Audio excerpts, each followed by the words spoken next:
Welcome to the Manifestation and Money podcast, Amy. Thank you. It's so great to be here. Thank you for having me. I am super stoked to share you with my audience here. So I would love for you to share with the listeners just who you are and what your story is. Oh, such a big question. Who am I? My name's Amy, and I'm a manifestation teacher now. I call myself a soul embodiment mentor. I have been teaching personal development and spiritual growth for a number of years. Like I want to say over 20 years. I did it primarily in the yoga space for a good amount of time, probably about 15 years, and opened up and grew yoga studios and had that kind of business. So I've been teaching spirituality within that for quite some time. And then a few years ago, I had this really strong calling to pivot, like quite a decent pivot, and pack up our life, sell off our house, sell the business, and relocate out of the city. So it was a really big move for us. And since then, I've really stepped into what's felt like the work that I came here for. So my more soul aligned work without the brand of the yoga studios that I had, just more doing my work. I created a podcast, and now I teach women. Primarily, a lot of my work is coming back into soul alignment. So, remembering who you are at your core, your essence. And then the manifestation, really, in my work is about that becomes the byproduct of you returning to who you came here to be, your journey of expansion. It's like the manifestation is like the icing on the cake, but the work that we do is really about who you're here to become and how can you remember that and return to that and feel more deeply aligned with the truth of who you are rather than your conditioning and your programming. And then what becomes possible when you tap back into that space and when you walk as your higher self, as your evolved identity. Yeah, that's beautiful. I know I said tell me your story, but for a second, how do you teach somebody how did you put it, to come back to their soul, like to come back to the version of themselves that they were meant to be? Is that essentially what you're Mm, like, how do yeah. you bring somebody back to that point? I think one of the biggest things is realizing who you're not, Mm. right? Remembering who you're actually not, because so much of the time in life we identify with the roles that we play. We identify with our conditioning, really, with our personality. Like when you ask me that question of, who are you? Often what we'll say when somebody asks that question is, well, I'm a mom, right? I'm a mom of three kids, or I am a teacher, or I am a business owner. We actually just freely give off that information of who we are and what we do, or who we think we are, right? And then what we realize is when we come to this work and we kind of wake up, we realize that actually none of that is who I am. Because what happens when those things kind of strip away? And for me, I went through a really big identity death when I sold the business. So if I believed that was what I was, that I was this business owner, that I was this successful entrepreneur, that I was this yoga teacher, what happens when those things are stripped away? Who am I without those things? And so we go on this journey, not so much of who we are is always here. Who we are is our essence. That's unchanging. It's who we were before we came into this world, who we will continue to be. That essence is unchanging. That's our soul, right? Who we think we are is the programming, is the conditioning. So, a big part of this work is it's not even work that you need to do, it's how do we untether from all of the illusions that we've been buying into through our conditioning that tells us that this is what we are and who we are, in order to become and align with who we actually came here to be and our divine soul mission assignment, because that's already here. We don't really have to look for that. We just need to peel back the layers of illusion that's been cloaking that, really. Yeah, the illusion. That word is so like masking and freeing at the same time, depending on what side of it you're on, right? If you can realize that so many Yeah. things in your life are an illusion, and then you're able to shape that illusion to whatever you want it to be. But then, so you're saying just to go beyond the illusion, you are going back behind the illusion to who you truly are in your essence. So you're saying if you can get aligned with your soul's mission, then your manifestations and stuff like that, you said were all the icing on the cake, right? Yeah. So Yeah. what do you think it takes for somebody to bring themselves back to that space? Because, yeah, we label ourselves. We're carrying around so many labels, aren't we? Mm. I think that curiosity to begin with, right? Just starting to ask questions to the thoughts that we hear in our mind, because they're often dictating our reality, right? That life is hard, that I've got to do this, that starting to actually ask the questions of like, is that true? Does that feel like truth? So ultimately, we're coming back to like, where is my truth? What feels like truth for me? Because soul is truth, right? Ego and mind is the illusion and the lies. Our mind tells us lies every day, lots of them. And we just believe that as truth. And then we continue to create from that place. And most of us, when we talk about manifestation, we're all manifesting all the time, like continuously. But we get to choose whether to do that unconsciously. And most of us, when we're doing it unconsciously, are doing it from the ego, which means that we're doing it from conditioning, we're doing it from lack, we're doing it from scarcity, right? Or when we wake up and remember who we are, we can start to do it in a more collaborative, co creative way. And what I call it is we manifest from soul, then. We manifest from soul alignment, who we came here to be, what we came here to do. And when we talk about soul mission, I'm not saying that we all have this really big mission. And straight away, when we hear that, we think, like, is this my job? Is this what I've got to do? No, I believe your soul mission is who you came here to be, and that we actually create in life through our beingness, through who we came here to be. And that is what's felt. Like we feel a person's energy rather than their words.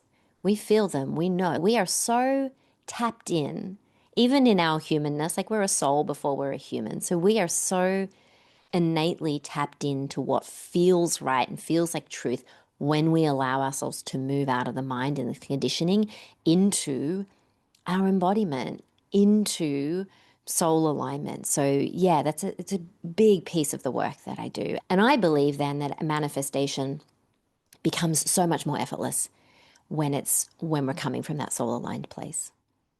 So if somebody's listening and going, how do I know if I'm coming from a place of being? How do I know if it's my ego showing up or if I'm actually being myself connected to that, especially that soul piece now? Well, if we look at your desires, so if you look at manifestation, desires, and wants, I start to ask the question, why do you want it? Why do you want what you want? Because sometimes we think we want things because that's what our conditioning's told us. Like I want this big house because that's what all my friends have got. Or I want to, work in this job and earn this certain amount of money because that's what's expected that I will do. So we need to kind of look under the hood a little bit more to why is it that you want what you want? When we're coming from our ego conditioning, we often want things because we believe that there's a feeling state that our happiness is tied to that particular thing. When I go on that holiday, I will feel relaxed. When I hit the certain number of income in my business, I'm going to feel a level of security. When I have, all of this, we're delaying the being when we have something rather than realizing that actually, as a soul, you are inherently whole. There is nothing that's missing. You can't manifest from lack when you're aligned with your soul because there's nothing that's missing. You are whole, complete, you are worthy just as you are, no matter what you do. That's your essence. So when we start to manifest from that place, we're manifesting from our magnetism. We're not manifesting from a place of lack. Like, I need this money because I don't feel enough. I need to be in this relationship because I want to feel loved. I need this job position because I want to feel worthy. So we tie a lot of those feeling states into a certain outcome that we want to experience or a certain thing that we want to have, rather than realizing that we actually create the signal from who we're being.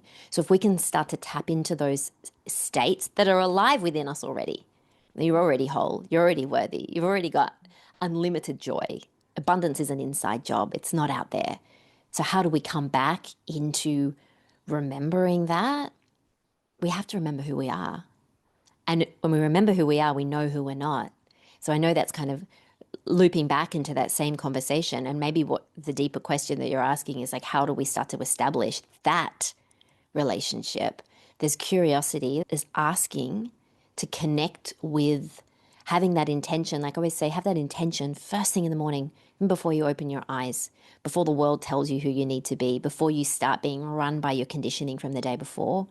Because we just keep creating from our habits and our conditioning, which is why people stay in the same situations. And you start asking, like, how do I actually want to feel today? If I let my soul lead me, what would feel good for me to do? So we start to let ourselves be guided by that aspect of us rather than, well, I've got to do this because I've got this to-do list and I've got to tick this off and I've got to be there for this person and this person and this person. We don't stop and ask ourselves, does that actually feel good for me? Is that actually what I want? So just starting to have some of those deeper questions to begin with. I love that because, yeah, asking yourself a simple question, because it is a simple question, but that can change the entire trajectory of your day, which therefore turns into a week, turns into a month, turns into a year. You are flashing forward year upon year. You are putting yourself into a completely different life at that point, right? And I think Mm, of like when you were saying that, I think of all the people, and I'm not shaming or discrediting anyone, but who are living that life on Groundhog Day just because their conditioning is they have been taught or telling themselves, this is the way my day runs. This is what I eat for lunch every day. This is the way I drive to work. This is the way I, you know, just correct. doing things on repeat. Whereas if we could go, wait a second, if every day is a clean slate, if I can go back and just start my morning off with that intention, I think that's a really fun spot to come from. Yeah, choosing who you want to be. Because Yeah. otherwise, life just decides it based on the thoughts that you think, the things that you do. As you said, like I get out of bed, I go make my coffee, I do this. And the way, if we talk about collapsing time and manifestation, the way to do that is to actually become the identity of the one who already has that. So, let's say you want to make $1 million, like, how would the $1 million version of me start their day? What would they be thinking? What would they be doing? How would the version of me that's in a loving soulmate relationship, how would she or he start? Like, what would be different? We start to disrupt the pattern from just what we think we need to do, which is, as you said, it's the groundhog, it's our conditioning, and we're all wired into that, right? There's no shame in that. That's part of the human experience. We come here, we learn through contrast, like we forget so that we can remember. We go Mm-hmm. into that like amnesia and fall asleep and just continue to operate in the same way. So that when we start to break the pattern and then we go, wow, actually, this feels good. Like, what could be different today? Normally, I would check my bank account and I would feel fearful. What if I got really excited about it? Like, we just start to look at how we can flip the switch a little bit because at the end of the day, it all begins with you, Mm-hmm. right? That statement right there, it all begins with you. I think if we could have a podcast, maybe that's what we'll title this one, right? Because that's the essence of it. And I think so many people are giving their power away because life has thrown them situations. They think there's certain things they have to do, but it all begins with you. If you can take yourself back to that simple statement that you just made, you take your power back in how Yeah. you show up, how you shape things. We look to the mirror wanting the mirror to change, right? It's like Mhm. looking to the mirror and going, why isn't this mirror changing? Why isn't this mirror showing me a different picture? Right? The mirror is your life. That realizing that, like, how crazy is that? We have to look within ourselves. If we want to change the mirror, life is the reflection. We have to change that state internally. We have to like really get to know ourselves, get curious about what we desire. I call it dance with your desires. Let yourself lean into that. Let yourself be led by your desires because your desires are actually a way that your soul's communicating to you. get curious, and you set the signal. Life responds to the signal. If you're wanting to create something, get to know who's the version of myself that's living that right now. How do I become her? What's she thinking? What's she feeling? That's how we change the beingness rather than changing the mirror. Life will always then respond and catch up to that frequency that you're offering. Yeah. Yeah, such powerful messages. You can tell Amy's got, what is your podcast called? The Abundance The Club Abundance podcast? Club. Yeah, yeah. Yeah. And you just radiate these little messages. So I'm so excited to have you on here with us Oh, today. thank And you. I love a good pivot story. So I know I pivoted right away off of your story about you, but I just want to go back for my own personal inquiry of your story of how you did that pivot of selling your yoga studio to what you do now. How did that feel for you? I'm sure there was a personal transformation in there for you going through that process. Mm. It was huge. A lot of my identity was wrapped up into that because I'd done it for 15 years. It was successful. Like on paper, there was nothing that was wrong about that business, that life. And I think this is a really important piece in the story because often people will think that, or they'll feel like, I'm feeling like there's something else here. I'm feeling like there's the call for more. And that's exactly what I started to feel. Doesn't necessarily mean that there was something going wrong in your life. Doesn't necessarily mean often things can be good, can be great, and there can still be this seed, this desire within you for something more. I see it as the way that your future self is calling you forward, right? So it's kind of like, Jen, if you were to say to the version of you that was in your early 30s or whenever it was that you left that career, if you could go back and just pop in some little like, hey, do this, notice, I'm going to just plant this little feeling here. And the feeling might be unrest. The feeling might be boredom. The feeling might be there's got to be something more. Often we dismiss that because we think that in order to follow that feeling, I need a clear roadmap of what's to come. But the thing about life is it doesn't give us the whole roadmap. It might just give us this little thing that we have to act on, like that little breadcrumb, that little inspired thought. And our job is not to figure out where that's going to go, where that's going to lead us, how that's going to happen, even. Our job is just to say yes to that, even when it feels a bit scary. So that was what it was for me. It was just a knowing that there was something else. And it's funny because I've been doing this work for a while, I knew when I first met that kind of knowing, I was like, oh God, this is going to be big. This feels big. And there was a part of me that was in real resistance because my identity was so built up into that business, into the success. We had a beautiful home, kids were all happy with their friends. Like I knew that this was going to be a really big pivot. However, I've learned that I need to follow that even when there's resistance, even when there's fear, even when I have my teenage daughter saying to me, and I think she was maybe 13 at the time, you're ruining my life. Like, I don't want to move. I'm happy here. Because the first piece of the puzzle was moving, selling up our home in Brisbane and moving to a coastal town a couple of hours up the coast, just a small coastal town, which is where we live now. And that meant taking some big leaps, like putting our house on the market without knowing where we're going, without having kids secured in school spots and so forth. And I manifested a beautiful home by the beach overlooking the ocean. There's actually a podcast episode that I did. I think it's like episode 2 of my podcast if you want to listen to how I manifested that home. And then from there, the next guidance was like, sell the business. And that was a big one for me. That was a really, because I didn't know where our income was going to come from after that. I didn't know how all that was going to happen. I didn't know what I was going to do, but I just knew that I was being led by something bigger than my mind, and I learned to really trust in that.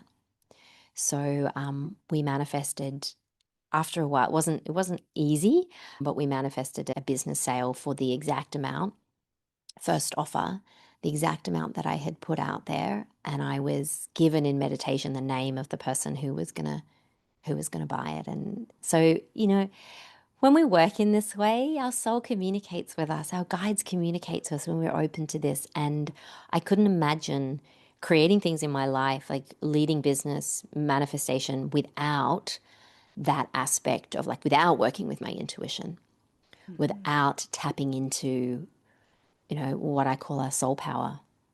The soul power. That's just, it sounds empowering when you put it in that way. It sounds so much bigger than us, and it is. And it when you can just go, "Oh, okay, I am trusting that I am a piece of something bigger. I'm not the one necessarily in control here. Yes, I'm having some say in it, but I'm not the one in control in here," and just kind of almost give yourself to that energy to Yeah. be working with that. And I love Yeah. hearing little stories like where you got the name of the person. Like stuff like that for me is just evidence for myself of there is something bigger. There is something that us human beings here on earth we can't explain in words or have the proof or whatever it is of what that something bigger is. We just have to have the faith and the trust. And that did not come from my mind. Like I could not have created that. This was a student of mine. She was someone that I trained, but I had hundreds and hundreds of students. We had few locations. I had so many students. And this was one that was just divinely. And it was only, Jen, it was only from the process of surrender. I tried to work it out in the ego way. I tried to do all the things that I thought I needed to do, and I was almost at rock bottom. I was like, I do not know how this is going to happen. I had to hand it over. I had a moment like on my knees in tears. I was like, I do not know. Show me. I do not know anymore how this is going to work.